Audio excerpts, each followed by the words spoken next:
स्वागत है आपका medical officers Rajasthan YouTube channel पर। आज हम एक ऐसी स्वास्थ्य स्थिति पर गहराई से चर्चा करने वाले हैं जो अचानक होने वाले मतलब बहुत तेज जोड़ों के दर्द के लिए जानी जाती है, गाउट। हमारे पास इससे जुड़ी काफ़ी आप कह सकते हैं विस्तृत जानकारी है जो इसके कारणों, लक्षणों की पहचान और जो लेटेस्ट उपचार रणनीतियां हैं उन पर रोशनी डालती है। और ये जानकारी मुझे लगता है चिकित्सा अधिकारियों के लिए काफ़ी उपयोगी हो सकती है जो रोज़ाना शायद ऐसे मरीजों को देखते भी होंगे। तो आइए इस जानकारी में थोड़ा और गहरे उतरते हैं और समझने की कोशिश करते हैं कि गाउट के बारे में वो कौन सी महत्वपूर्ण बातें हैं जिन्हें जानना बेहद जरूरी है। सबसे बुनियादी सवाल से शुरू करते हैं, आखिर ये गाउट है क्या? अगर सरल शब्दों में कहें तो ये जोड़ों में मोनोसोडियम यूरेट यानी MSU क्रिस्टल्स के जमा होने की वजह से होने वाली एक तेज सूजन भरी मोनोअर्थराइटिस है। मतलब आमतौर पर एक समय में एक ही जोड़ में तेज सूजन और दर्द का होना। हाँ, और ये जो मोनोसोडियम यूरेट क्रिस्टल्स हैं, इनकी बनावट थोड़ी खास होती है।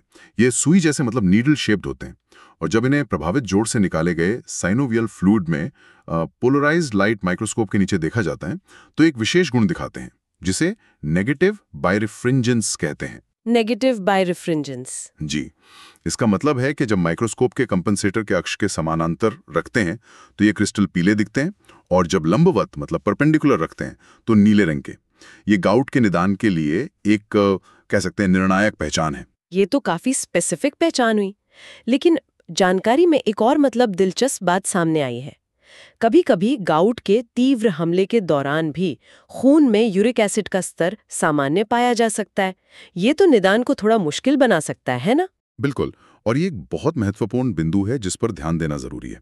ऐसा करीब मान लीजिए 30% एक्यूट गाउट फ्लेयर्स में हो सकता है। इसके पीछे कई कारण हो सकते हैं, जैसे कि तेज सूजन के दौरान यूरिक एसिड का प्रभावित जोड़ में चले जाना या फिर तनाव प्रतिक्रिया के कारण मतलब स्ट्रेस रिस्पॉन्स में गुर्दों द्वारा यूरिक एसिड का उत्सर्जन बढ़ जाना। इसलिए सिर्फ सीरम यूरिक एसिड के लेवल पर निर्भर रहना काफ़ी नहीं है, खासकर तीव्र हमले के समय तो बिल्कुल नहीं। क्लिनिकल लक्षण और साइनोवियल फ्लूइड एनालिसिस वो ज़्यादा भरोसेमंद होते हैं। अच्छा, अगर शक हो तो हमले के कुछ हफ्ते बाद यूरिक एसिड का स्तर दोबारा जांचना चाहिए। ये समझना जरूरी था। अच्छा, अब आगे बढ़ते हैं और देखते हैं कि किन लोगों को गाउट होने का खतरा ज्यादा होता है। जोखिम कारकों की लिस्ट तो काफी लंबी लग रही है। हाँ, हमारे पास जो जानकारी है उसके अनुसार जोखिम कारकों में पुरुष होना, गाउट पुरुषों में महिलाओं की तुलना में ज्यादा आम है, खासकर मेनोपॉज से पहले। फिर बढ़ती उम्र, उच्च रक्तचाप यानी हाइपरटेंशन, मोटापा, डायबिटीज मेलिटस, डिसलिपिडेमिया मतलब ब्लड में लिपिड का असामान्य स्तर और शराब का सेवन, ये सब शामिल हैं। जी, ये सारे कारक तो अक्सर मेटाबॉलिक सिंड्रोम से भी जुड़े होते हैं। हाँ, ये सभी महत्वपूर्ण कारक हैं, बिल्कुल। लेकिन इन सब में जो सबसे मजबूत और सीधा जोखिम कारक है वो है हाइपरयूरिसीमिया। हाइपरयूरिसीमिया यानी खून में यूरिक एसिड का स्तर सामान्य से ज्यादा होना। सीरम यूरिक एसिड का लेवल जितना ज्यादा होगा, गाउट होने का खतरा उतना ही बढ़ जाता है। हालांकि ये भी याद रखना जरूरी है कि हर किसी को जिसे हाइपरयूरिसीमिया है उसे गाउट हो ही ऐसा जरूरी नहीं है। अच्छा, कई लोग बिना किसी लक्षण के उच्च यूरिक एसिड स्तर के साथ रहते हैं। ठीक है, तो हाइपरयूरिसीमिया सबसे बड़ा खिलाड़ी है, पर ये होता क्यों है? मतलब शरीर में यूरिक एसिड बढ़ता क्यों है? देखिए, यहाँ मामला थोड़ा सा कह सकते हैं पेचीदा है और दो मुख्य कारणों में बटा हुआ है। लगभग 90% मामलों में समस्या यूरिक एसिड के उत्पादन की नहीं होती बल्कि उसके उत्सर्जन की होती है। उत्सर्जन की? हाँ, शरीर खासकर गुर्दे यूरिक एसिड को पर्याप्त मात्रा में बाहर नहीं निकाल पाते हैं। इसे अंडर एक्सक्रीशन कहते हैं। Under excretion? तो इसके पीछे क्या कारण हो सकता है? ज्यादातर मामलों में तो ये इडियोपैथिक होता है, मतलब इसका कोई स्पष्ट कारण पता नहीं चलता। लेकिन कुछ स्थितियां इसे बढ़ा सकती हैं, जैसे कि गुर्दे की कार्यक्षमता में कमी मतलब क्रोनिक किडनी डिजीज। कुछ दवाओं का इस्तेमाल, खासकर थियाजाइड और लूप डायोरेटिक्स, ये दवाएं गुर्दों में यूरिक एसिड के उत्सर्जन में बाधा डालती हैं। अच्छा, इसके अलावा शराब का सेवन भी अंडर एक्सक्रीशन का एक बड़ा कारण है। इस पर हम थोड़ी देर में और बात करेंगे। और हाँ, कम डोज वाली एस्पिरिन भी यूरिक एसिड उत्सर्जन को कम कर सकती है। तो 90% मामलों में शरीर यूरिक एसिड को बाहर नहीं निकाल पा रहा, और बाकी 10% का क्या? उन बचे हुए लगभग 10% मामलों में समस्या शरीर में यूरिक एसिड के अत्यधिक उत्पादन की होती है, मतलब ओवर प्रोडक्शन। शरीर जरूरत से ज्यादा यूरिक एसिड बना रहा होता है। ओके।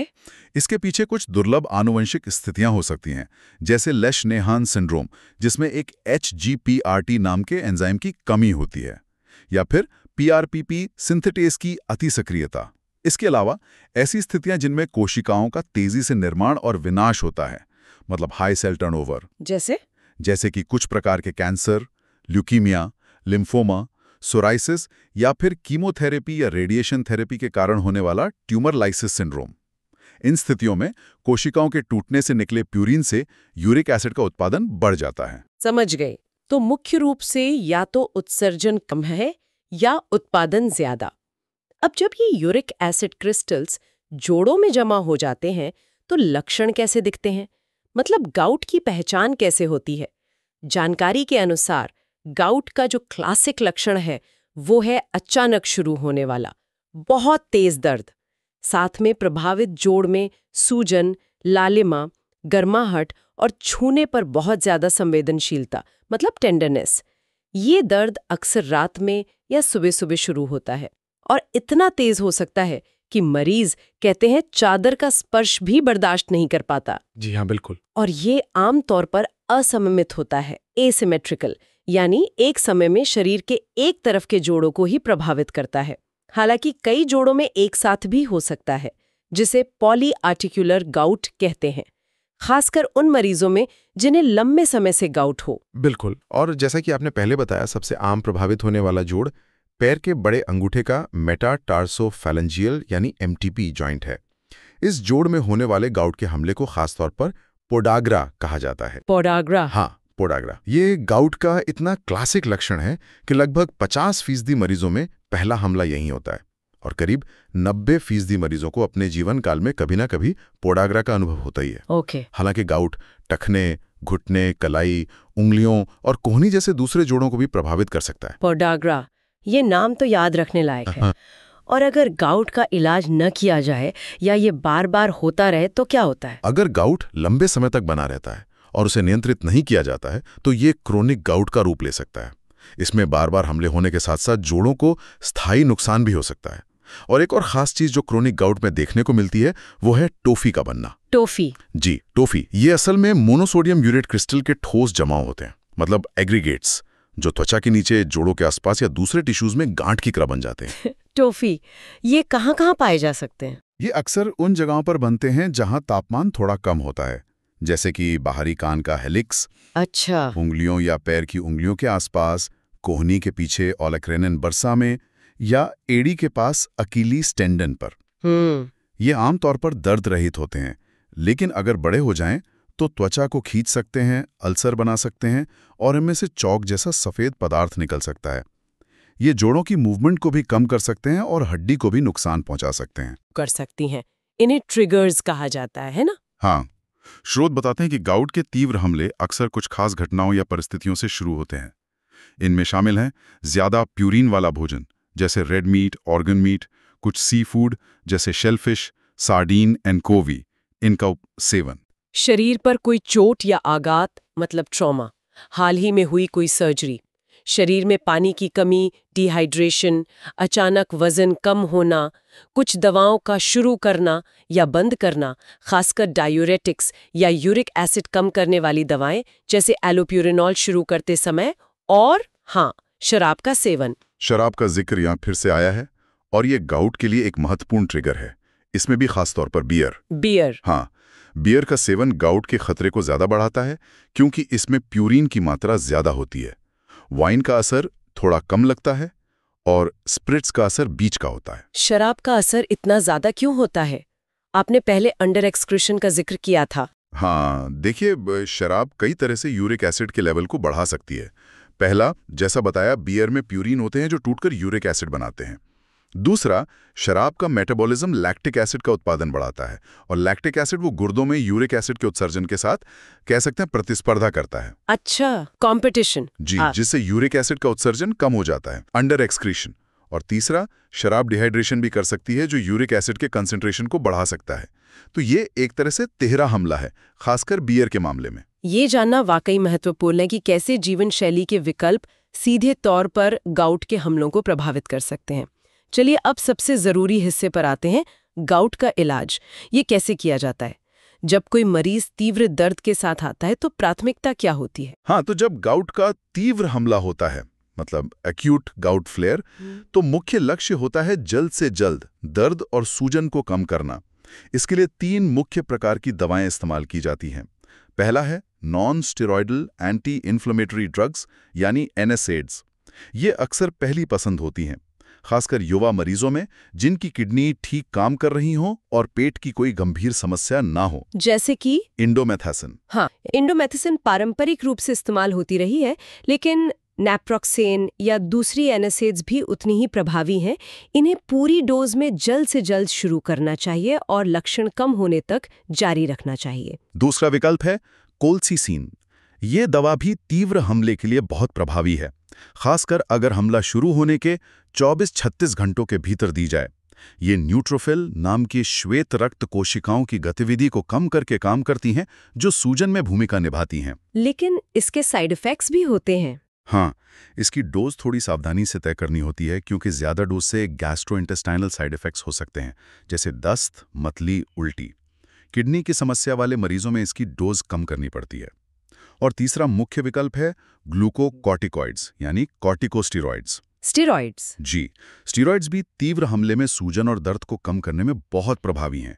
इन्हें ओरली दिया जा सकता है, जैसे प्रेडनिसोन, इंट्रामस्कुलर इंजेक्शन के रूप में, या सीधे प्रभावित जोड़ में इंजेक्शन द्वारा भी दिया जा सकता है, इंट्रा आर्टिकुलर।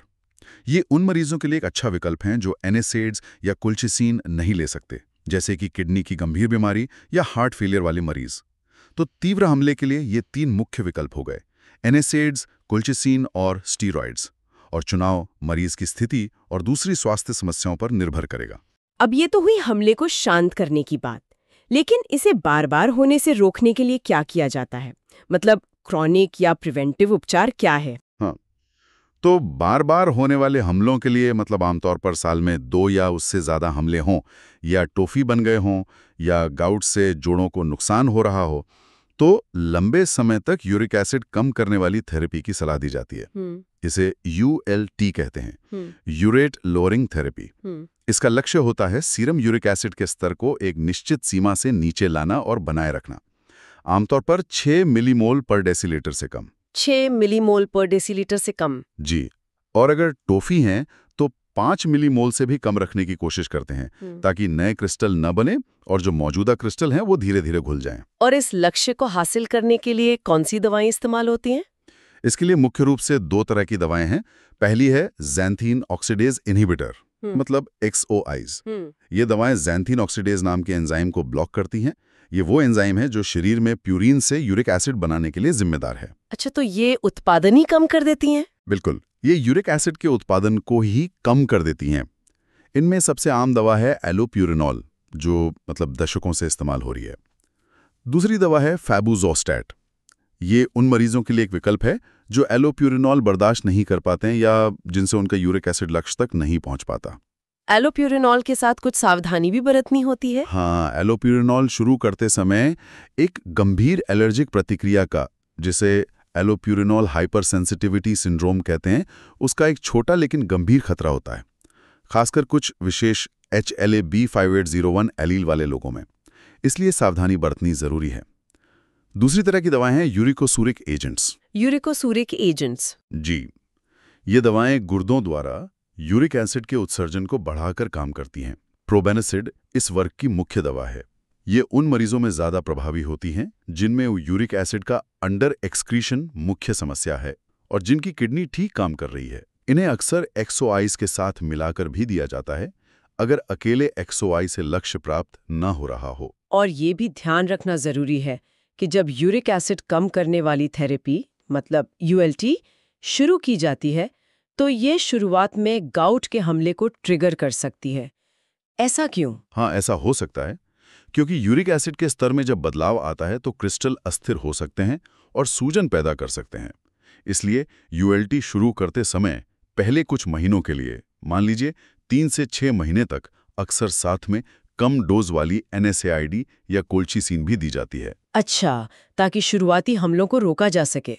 बिल्कुल सही, इसे प्रोफिलैक्सिस कहते हैं। और ये उपचार के पालन को मतलब एडहेरेंस को बनाए रखने में मदद करता है।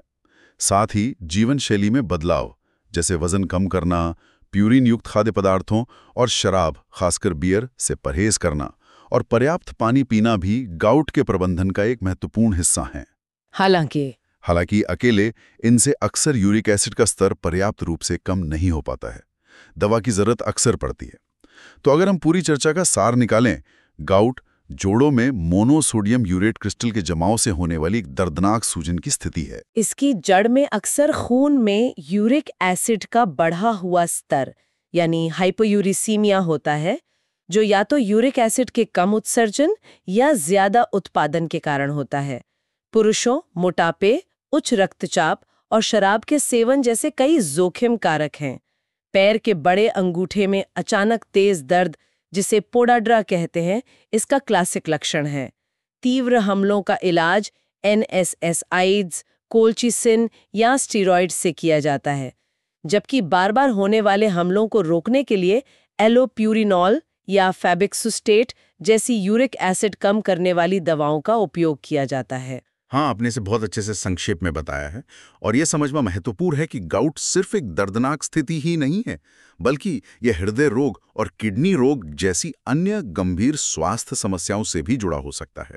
इसलिए इसका सही निदान और प्रभावी प्रबंधन अत्यंत आवश्यक है। निश्चित रूप से आज की इस गहरी चर्चा से गाउट के विभिन्न पहलुओं पर काफी रोशनी पड़ी है। हाँ, और यहाँ एक विचार करने योग्य बात ये निकलती है कि भविष्य में गाउट के प्रबंधन में कितना ज्यादा व्यक्तिगत दृष्टिकोण अपनाया जा सकता है। पर्सनलाइज्ड मेडिसिन जैसे क्या हम जेनेटिक मार्कर जैसे HLA-B801 का उपयोग करके पहले से अनुमान लगा पाएंगे कि किस मरीज को एलोप्यूरिनॉल से खतरा ज़्यादा है, या फिर क्या हम मरीज के मेटाबॉलिज्म और किडनी फंक्शन के आधार पर ज़्यादा सटीक रूप से ये तय कर पाएंगे कि उनके लिए XY बेहतर है या यूरिकोसूरिक एजेंट। ये देखना दिलचस्प होगा कि कैसे आगे का शोध हमें और ज़्यादा लक्षित और प्रभावी उपचार रणनीतियाँ विकसित करने में मदद करता है।